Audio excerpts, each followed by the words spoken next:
नमस्कार मंडळी. तर आज खूप पाऊस पडत होता आमच्या इथे आणि मी असे कपडे घातलेत कारण की व्लॉगिंग करते सो थोडंफार मन करतं की चांगलं काहीतरी घालावं आणि काल जी साडी मी मागवली होती ती हीच साडी आहे. खूप छान आणि मस्त आहे. त्यासोबतच मी ते तयार होत होते आणि आमच्या पेनमध्ये तर भरपूर पाऊस पडतोय. दिवसभर, रात्रभर पाऊसच चालू आहे. त्यामुळे कोणतेच कपडे सुकत नाही आणि हा छोटासा कुर्ता बघताय किती क्यूट आहे ना. मला तर असे छोटे-छोटे कपडे भरपूर आवडतात. कोणतेच कपडे सुकले नव्हते म्हणून मी वर आलेले कपडे सुकवायला आणि त्यानंतर काला मासा, कटला तुम्ही काय बोलत असाल ते आहे हे आणि मी फ्राय करायला घेतला होता. मस्त पटकन फ्राय करून घेतला आणि मम्मीने आज बनवला होता यखनी पुलाव. खूप मस्त झाला होता, एक नंबर.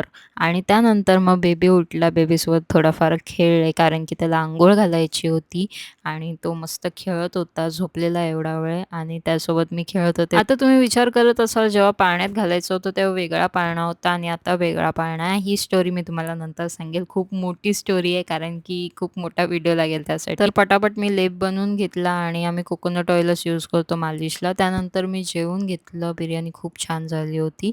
त्यानंतर मग बेबी परत उठला. मग त्याच्याशी खेळले वगैरे, त्याचा डायपर वगैरे चेंज केला आणि मग इथे तो मम्मींसोबत खेळत होता. त्याच्या डार्लिंगसोबत नाक पकडत होता त्यांचा. आता तो भरपूर गोष्टी अशा पकडायला लागला. हातात दिला की पकडतो. पण थोडं-थोडं चाललंय. पण आत्ता भरपूर पाऊस होता आज, त्यामुळे आम्हाला कुठे बाहेर जायला भेटलं नाही. कारण की मुलांना जेवढं तुम्ही बाहेर न्याल, तेवढं ते बाहेरची दुनिया बघतील आणि त्यांना खूप छान वाटेल, रिलॅक्स राहतील आणि खूप शांत राहतात बाळ. मोस्टली जास्त चिड करत नाही, तर तुम्ही सुद्धा ट्राय करू शकता हा हॅक. आणि मी त्याला दारातच फिरवत होते, कारण की बाहेर भरपूर पाऊस होता. त्यानंतर कुणालनी मला आणले होते थिओब्रोमाचे पेस्ट्रीज आणि काही सँडविच जे मला भरपूर आवडतात. मॉन्जोनिसची पण व्हायरल टप पेस्ट्री किंवा टप केक असं काहीतरी बोलतात. सो ते आणलं होतं आणि काही पेस्ट्रीज आणल्या होत्या. आजसाठी एवढंच.